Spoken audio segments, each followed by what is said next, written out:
Seguimos en esta tertulia de jueves 25 de noviembre de 2021 con Esteban Valenti, Daniel Superviel, Cecilia Aguiluz y Martín Couto. Vamos al segundo tema que tenemos previsto para hoy. El ministro del Interior, Luis Alberto Heber, concurrió ayer a la Comisión Especial Bicameral de Seguimiento del Sistema Carcelario para informar sobre el estado de las cárceles en nuestro país. A la salida, en conferencia de prensa, Heber respondió a las críticas por las 71 muertes en cárceles ocurridas en lo que va de 2021, el registro más alto hasta la fecha. Es parcialmente cierto afirmar que hay un récord en los 71 fallecidos en el Sistema Penitenciario Nacional. ¿Por qué digo que es parcialmente cierto? Porque 38 de ellos, 38 son por muerte natural. Y esto verificado por médicos. O sea, el crecimiento, el supuesto, hay un crecimiento de fallecidos, pero no hay un crecimiento de homicidios y hay una baja de suicidios. Las cifras presentadas por Heber provienen de un informe que entregó ayer y que compara el número de muertes en las cárceles desde el 1 de enero de 2021 hasta la fecha contra los números cerrados el año pasado. Según ese reporte, a la fecha van 12 suicidios en las cárceles cuando en todo el año pasado se registraron 17. Los homicidios fueron 17 el año pasado y en lo que va de este 2021 ya se alcanzó el mismo número. Las muertes por causas naturales son ahora 38 cuando el año pasado fueron 12. Bueno, había varios que habían sugerido este tema. ¿Quién quiere empezar en esta ocasión? Bueno. Dale, Martín. Sí. Creo que es rara la explicación de Heber. Es cierto que hay récord de muertes en las cárceles.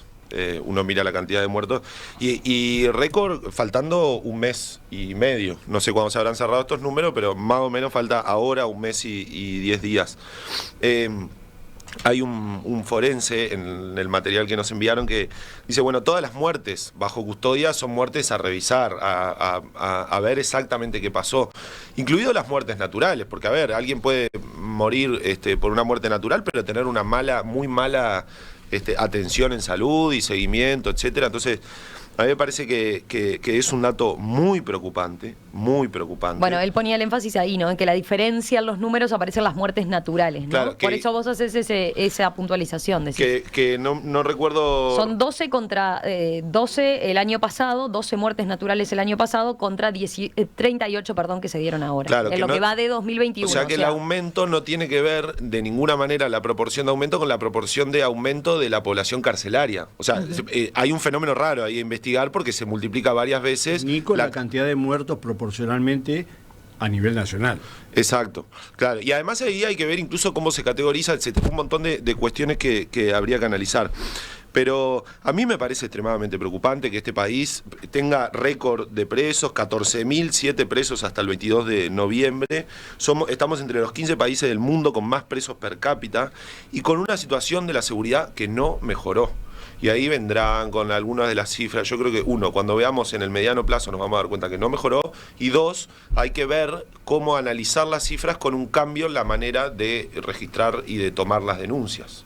Entonces eso seguramente produce menos denuncias, pero a mí lo que me preocupa en síntesis es que este país tiene que aprender que históricamente en los últimos años, y esto incluye los gobiernos del Frente Amplio, creció la población carcelaria y el problema no lo resolvimos sino que empeoramos. Entonces seguimos por el mismo carril. Yo creo que en este periodo de gobierno agudizado la cuestión de creer que aumentando penas, esta cosa de que mandando señales del Código Penal, esto que no sé si alguien lo comprobó alguna vez, si tiene sentido pensarlo así, yo creo que no.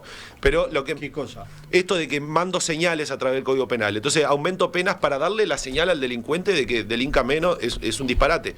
En síntesis, tenemos penas más duras, la gente está más tiempo adentro de la cárcel, tenemos más gente presa y tenemos un problema más grande todavía. Daniel. Bueno, nada, hablar de este tipo de temas me hace recordar a Jorge Larrañaga y que la verdad se lo extraña en el espectro político nacional porque era un hombre que había enfrentado estos temas y los de las cárceles con una impronta muy importante, que creo que hizo muy bien al Uruguay y que sé que inició un proceso de cambio que hoy Heber está tratando de continuar, pero Larrañaga era Larrañaga. Muy diferente. Dicho eso, quiero decir lo siguiente, he seguido atentamente, desde que fui compañero de radio de él en El Espectador, a Juan Miguel Petit. Creo que es un tipo coherente, que tiene el apoyo de todos los partidos políticos, y hay que escucharlo a él cuando salen estos temas, ¿no? Él dice que no hay que hacer una competencia de números y años, sino que hay que ir a las fallas estructurales que arrancan en la primera infancia, que tienen que ver con la educación, que tienen que ver con los lazos de familia, que tienen que ver con el empleo, que tienen que ver con qué hacen los jóvenes de entre los 17, los 15 y los 21, 22, que esa época que estás con toda la sangre, con ganas de hacer cualquier cosa y no encontrás tu camino, y bueno, todo el problema del microtráfico y el narcotráfico en las zonas más vulnerables, y todo ese caldo de cultivo terminan empujando a este drama que se vive en las cárceles, donde hay muertos de segunda categoría, claramente, los hubo en el Frente Amplio, los hay ahora. O sea, yo creo que hay que despolitizar esto, y no sé por qué el Uruguay, que en algunos temas logran consensos nacionales, en este tema de las cárceles, que es una bomba de tiempo, no los terminan logrando. Realmente no lo sé. Es como el tema de la educación. Estamos todos de acuerdo que hay que cambiarla, pero no nos ponemos de acuerdo cómo. Entonces, me parece que es un tema que, por mi caso, no lo voy a politizar ni partidizar, porque me parece que es un problema total. Sí, no, yo solo acotar que hay acuerdo en lo de las cárceles. Entonces el problema es buscar dónde está el desacuerdo que no está ahí. Y ahí es cuando entramos en la discusión del aumento de penas, del aumento de la cantidad de tiempo de la gente presa. Ahí está la diferencia y ahí está el problema también de las cárceles. Cecilia, vamos contigo. Sí, yo creo que el problema de las cárceles, o sea, lo venimos viendo. A mí me duele bastante cuando se manejan números con el tema de las vidas, ¿no? O sea, porque no, las vidas no son números. No importa el que muera dentro de la cárcel o fuera de la cárcel o en una prisión domiciliaria, como nos ha pasado de ver gente que ha muerto en una prisión domiciliaria. Por lo tanto, creo que hay que tener mucho cuidado cuando uno habla del tema de récord y no récord y maneja los temas así. Eso es lo que a mí me da la impresión, y eso lo digo, gobierne quien gobierne. Creo que hay que manejar los temas con más cuidado, porque hay un montón de familia y de gente que sufre esas pérdidas y que a veces no está bueno manejarlos como un número. Dicho esto, el tema de las cárceles no es un tema nuevo. Hace mucho tiempo que se viene denunciando a través del comisionado parlamentario, se viene denunciando en forma durísima en lo que son los informes anuales y en los informes quinquenales que tienen que ver con este mecanismo de control que existe sobre los derechos humanos dentro de las cárceles. También está claro que existen cárceles que tienen determinado hacinamiento y malas condiciones para las personas que están ahí, y hay otras cárceles en el interior que son cárceles modelo, así que creo que está bueno hacer la distinción, porque no es todo el sistema carcelario el que no funciona. Hay espacios del INR que funcionan bien, hay cárceles que tienen control y hay cárceles donde los presos pueden trabajar y pueden hacer las cosas y salen adelante. Por lo tanto, hay unidades que funcionan bien, hay otras que funcionan mal. Yo convivo bastante con el tema de la realidad carcelaria, lo veía antes por el tema de los derechos humanos y ahora por la práctica, y realmente creo que Uruguay tiene un gran problema en el cual, si los partidos políticos todos lo manifiestan como un problema, pero nadie le hinca el diente, es porque hay algo de fondo que nos tiene que preocupar a todos. Y en las elecciones siempre se ven muchas fórmulas declarativas, pero después en la práctica nadie ha solucionado el problema. Yo vi en la conferencia que Heber dijo que va a crear 3 cárceles. La cárcel de Punta Rieles, por ejemplo, demoró años en hacerse. Espero que estas 3 cárceles no demoren ese tiempo. Y más allá de la revisión del derecho penal, que no es un tema de esta instancia, yo creo que la revisión tiene que ser de todos los uruguayos en cuanto a la mirada sobre este tema. Porque creo que la sociedad uruguaya tiene la mirada de decir, están presos, y es como que no existen más, como que nos quitamos el problema. Y creo que todos tenemos un poquitito de bueno, de meterle una óptica también. Esteban. Bueno, yo creo que ahora a través de nada menos que digamos, lo peor, ¿no? Que es los muertos. Todo lo que tiene que ver con el sistema carcelario, hasta que nosotros los uruguayos no lo asumamos como una de las derrotas, uno de los fracasos más grandes que tenemos como sociedad en su conjunto, porque lo que dice Cecilia es cierto, algunos funcionan, otros no, pero la mayoría del sistema carcelario es medieval, es absolutamente medieval. Entonces, yo creo que efectivamente, mientras lo utilicemos como arma arrojadiza para la defensa de la LUC o el ataque a la LUC, y no lo concibamos como uno de los problemas que tiene que ser resuelto como política de Estado en serio, que en eso estoy de acuerdo con Daniel, ¿no? Así como hay otras cosas que logramos, en esto no lo logramos. Y la vida lo va a demostrar. Cuando vuelva a la normalidad, vamos a tener cifras que van a ser otra vez una tragedia. Somos el segundo país de América Latina con número de presos. Pero basta ver una película y comparar con nuestras cárceles principales y da vergüenza. Y la gente, los 38 que se murieron, son pibes jóvenes. Se murieron porque en las cárceles se vive en condiciones infrahumanas. Se vive porque nosotros consideramos que esa porción de uruguayos no tienen más ningún derecho. Están afuera de todo. Y miren que, digo, yo no tengo una visión suave. Y los dos extremos son malos. Nadie tiene una visión suave. Ese es el problema del debate. Nadie la tiene. Pero yo, por ejemplo, yo critiqué duramente esa visión de que si mejoraban las condiciones sociales, automáticamente bajaba el delito. La vida lo demostró. Sí. La pobreza pasó del 39 al 10 y el delito siguió creciendo. ¿Ah? Así que vamos a dejarnos de... Pero sí. También digo al revés. Si nosotros no miramos los otros datos de las cárceles, ¿qué promedio de edad hay en las cárceles?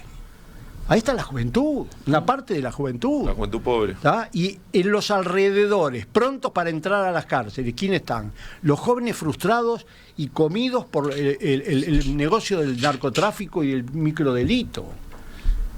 Si miramos el nivel socioeconómico, no hay que ser ningún genio, no hay que ir a buscar estadísticas ni estudios. El nivel socioeconómico es de gente pobre, muy pobre. Y eso, después, como las cárceles son, como en cualquier país del mundo, excepto, no sé, donde los fusilan, en China, ¿no? Son una academia de altos estudios delictivos. Y entonces, si nosotros no encaramos el problema en su conjunto y decimos, muchachos, vamos realmente a discutir una política... No se puede resolver este tema de los muertos diciendo, yo voy a construir 3 cárceles. Si es al ritmo de inversión, las 3 cárceles están dentro de 10 años. Y esto, además hay cosas que se tendrían que resolver rápidamente. Estamos hablando... ¿Y por qué cuesta tanto ese acuerdo? Decía lo de las expresiones, porque si hay un tema que son declarativas y que ahí hay más consenso. Pero una de las razones por la cual perdió las elecciones, una de las razones fue por el tema de la seguridad. Eso no, lo sabe todo el mundo y no lo digo yo a ojito. Lo miro en las encuestas y en los trabajos motivacionales. Por algo, además, uno de los centros de la defensa de la LUC es el tema de seguridad, que para mí no es lo mismo Jorge Larrañaga que Heber. No es para nada, absolutamente. En ningún sentido. Entre otras cosas, no entiendo cómo ahora he visto que ha armado a la Guardia Republicana, nada menos que con Trevor 95, el arma más cara y más moderna de los fusiles de asalto en el mundo. No lo entiendo. Así como critiqué la compra de los fusiles de asalto, los austríacos, yo creo que hay niveles. Digo, vos te encontrás un arma que cuesta $1.500 y otra que cuesta $4.000. Entonces, pregúntenle por qué tenemos ese tipo de armas. ¿Tá? No me van a decir que el problema en el Uruguay son los conflictos a fuego. La policía uruguaya está bien armada y no necesita ese salto a armas de municionamiento bélico. El 5.56 es un arma, es la que usan los soldados, no la usan las policías. Bueno, yo creo que nosotros tenemos que reinventar todas las estadísticas, todas las prioridades. Y ese problema es un problema que no lo terminamos de ver y que nos está cambiando el Uruguay. Despacito nos está cambiando el Uruguay. para peor, obviamente, ¿no? Porque para peor. Martín, Daniel, Cecilia Sí. también. No, yo creo que nosotros podemos elegir recortar el problema de tal forma que nos quede cómodo para hablar y para discutir, pero que no resolvamos nada.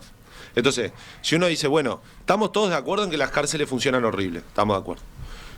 Pero ahora se van a construir 3 cárceles. Está bien, pero a este ritmo de aumento de presos, cuando se construyan esas 3, aunque sea dentro de 2 años, no va a alcanzar. Recordemos que esta Entonces, semana se llegó al el récord de cantidad de personas privadas de libertad, 14.000. Exacto. Entonces, ¿en qué momento vamos a parar Que la también el maquinita? Frente Amplio contribuyó Porque, con 12.000, sí, ¿eh? Sí, claro, Esteban, yo estoy haciendo en primer lugar una autocrítica. Entonces, pero no podemos, nosotros no podemos hablar de las cárceles sacando la politización del problema, ¿no? La partidización tonta, no, pero sacamos la partidización. Sacamos las normas por las cuales la gente entra a la cárcel. ¿Cómo vamos a discutir del problema carcelario sin discutir de las normas penales?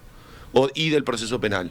Entonces, claro, cuando uno, en mi opinión, si uno toma el problema, lo recorta a cómo pasa la gente dentro de las cárceles, pareciera que no tenemos acuerdo en cuestiones de hotelería. No, es que el país no tiene acuerdo y no va a poder construir una política de Estado si no se pone de acuerdo en las normas penales. Si no se pone de acuerdo en algo, por ejemplo, que ahora la senadora Carmen Sanguinetti está diciendo, yo voy a defender los 135 artículos de la LUC, pero después voy a plantear la erogación de uno de ellos. ¿Por qué? Porque están cayendo presas mujeres por microtráfico 17 con gramos, penas 4 años. con penas Bueno, eso iguales. se ha señalado que hay acuerdo en principio para Claro. tratarlo, ¿verdad? Claro, pero para que quede por fuera. Pero ahí eso lo que indica es que desde hace años se legisla a volantazos y de una manera que no es lógica. Y la única solución que el Uruguay ha encontrado a los problemas de seguridad es meter a más gente presa durante más tiempo, y eso ha empeorado el problema de seguridad. Entonces, el Uruguay tiene que, en mi opinión, agarrar el tema difícil. No podemos hablar solo de las cárceles como si fuera aislado a los otros temas, y en los otros temas no tenemos acuerdo. No hay acuerdo. Y por favor, si queremos salir del debate sencillo, que nadie más diga en este país que alguien del sistema político defiende delincuentes.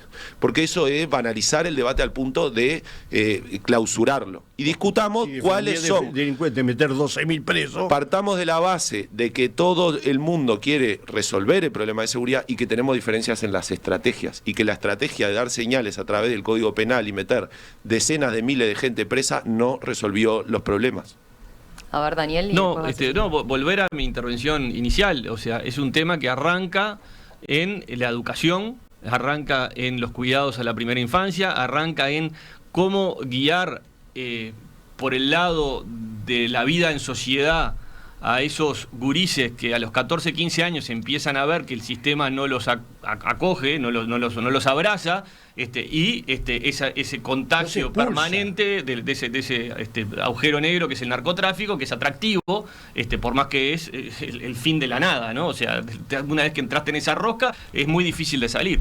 Entonces, el abordaje tiene que ser total. O sea, es un abordaje realmente total que yo odio decir nos interpela como sociedad, porque yo personalmente no sé qué puedo hacer para ayudar o cambiar eso.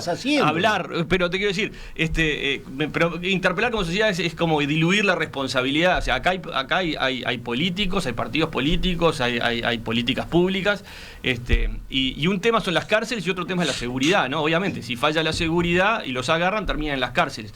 Pero si falla las cárceles, empeora la seguridad.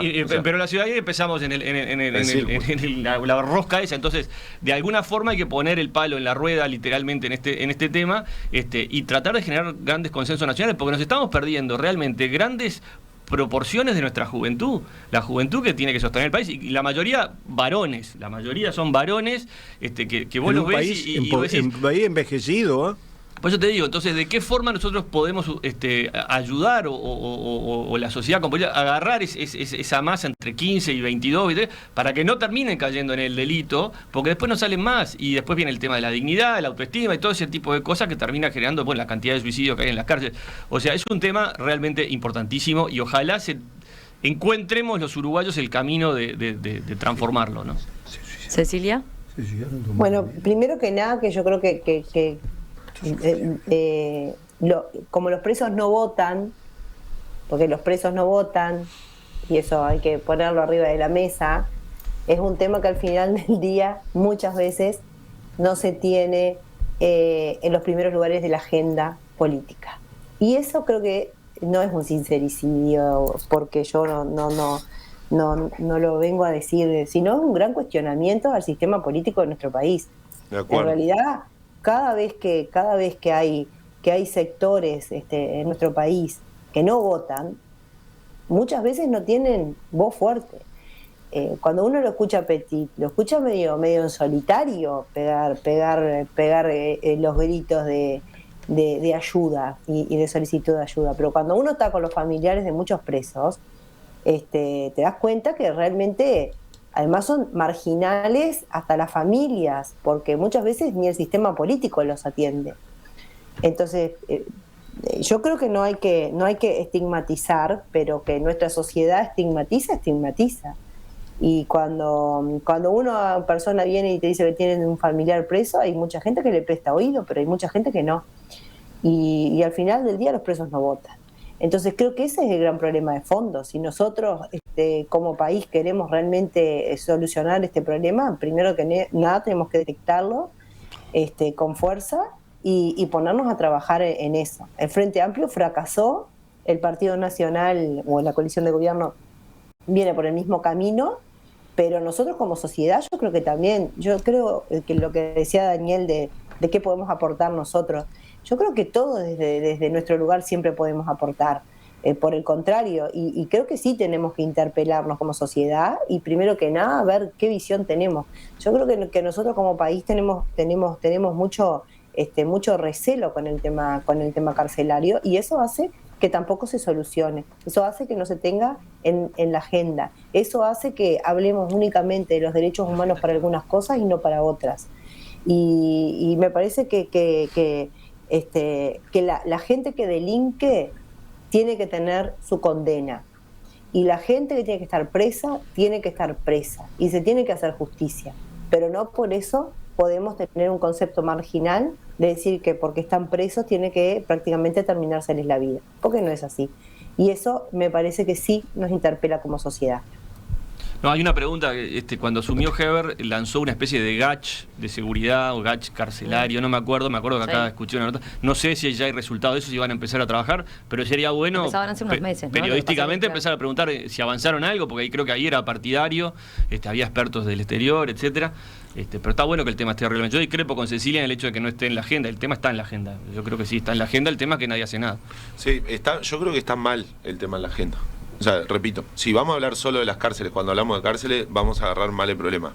¿En qué momento nosotros vamos a decir seriamente, bueno, tenemos que tener un sistema de medidas alternativas a la prisión para aquellos delitos de aquellas personas que tenga sentido hacerlo, con un aparato del Estado dispuesto para ver el cumplimiento de esas medidas, el acompañamiento, etcétera? Bueno, Heber hacía mención ayer en la conferencia de eso, que hoy en día plantear medidas alternativas es difícil en la medida que no hay recursos del Estado y claro, del Ministerio para... Ahí la cuestión es el huevo o la gallina, porque para además, controlarlas, como sí. no se pueden plantear, como siguiendo el razonamiento del Heber, entonces como no se pueden plantear medidas alternativas, los metemos en las cárceles, aunque sabemos que no funciona, y entonces ahí colapsan las cárceles y tenemos que destinar más plata a construir más cárceles. ¿Se entiende que parece que agarramos tan mal el problema, lo abordamos tan mal, que terminamos en conclusiones tontas?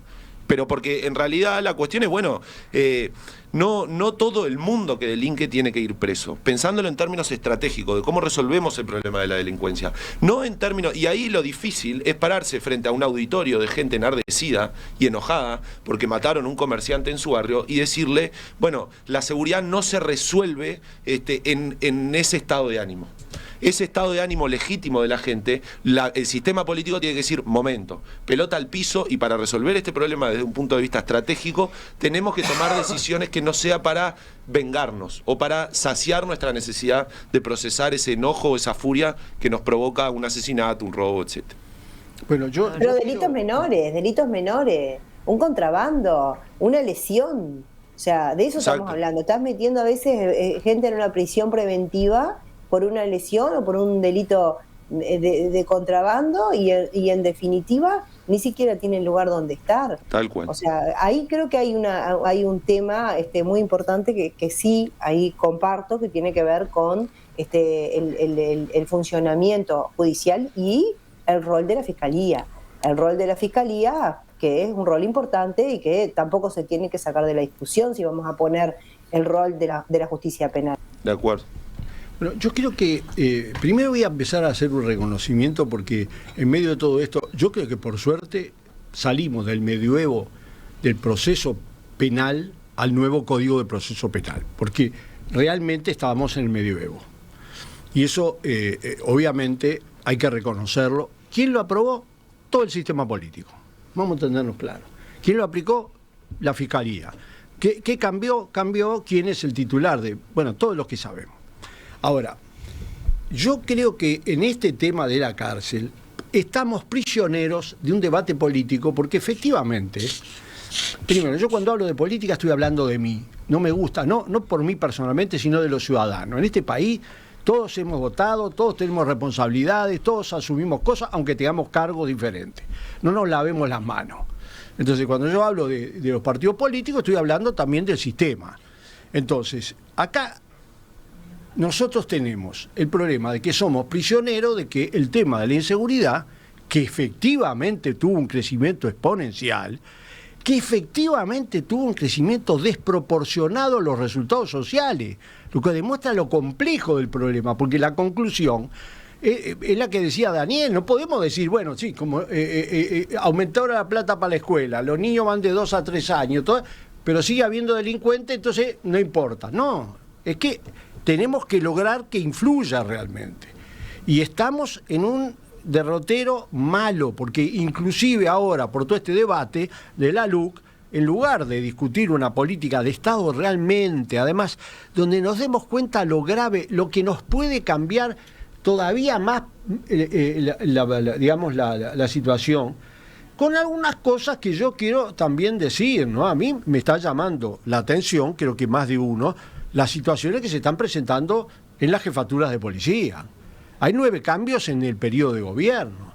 Así, algo no funciona bien, ¿no? Y eso es un elemento del cual Gabriel Pereira es un adalid, un tipo que además investiga, da los datos, etcétera, el periodista. Pero la verdad es que es preocupante. ¿Por qué? Porque no hay el primer elemento que es terrible para el crecimiento de la delincuencia es la delincuencia arriba. Mucho más y además es arriba a nivel de la policía. En el Uruguay eso no tiene tradición. En el Uruguay siempre hubo, pero muy bajo nivel, de muy bajo nivel. Ahí te nos fuiste, Esteban, al tema del otro No, día yo quiero decir, o sea, tratando de aportar una mirada analítica del tema profundo y grave que estamos todos coincidiendo acá, tal vez un enfoque podría ser no verlo desde un punto de vista de inseguridad o de cárceles, sino de preguntarnos, estamos hablando de violencia de última. De última de convivencia. Violencia, de la violencia en que nos tratamos los seres humanos en sociedad, ¿no? Porque todo arranca con la violencia, o sea, una violencia lleva a otra violencia, donde termina en la cárcel, donde hay más violencia y salen más violentos. Entonces, tal vez tener la honestidad intelectual todos de preguntarnos, bueno, ¿cómo podemos detener la violencia en todas sus aceptaciones, en todas sus acepciones? Entonces, capaz que respondiéndonos esa pregunta empezamos a encontrar claves para actuar con políticas públicas para tratar de evitar esos lugares donde hay violencia, que no genere más violencia y no terminemos con este lío que todos reconocemos. Lo que pasa es que no es solo la violencia. Hay un tema de narcotráfico acá, tremendo en este país, que no solo no se ha cortado, sino que parece que no existe, y que vos estás hablando de violencia entre situaciones normales, pero la violencia que tiene incorporado este tipo de elementos no es normal. Cecilia, ¿qué terminabas diciendo que se cortó justo?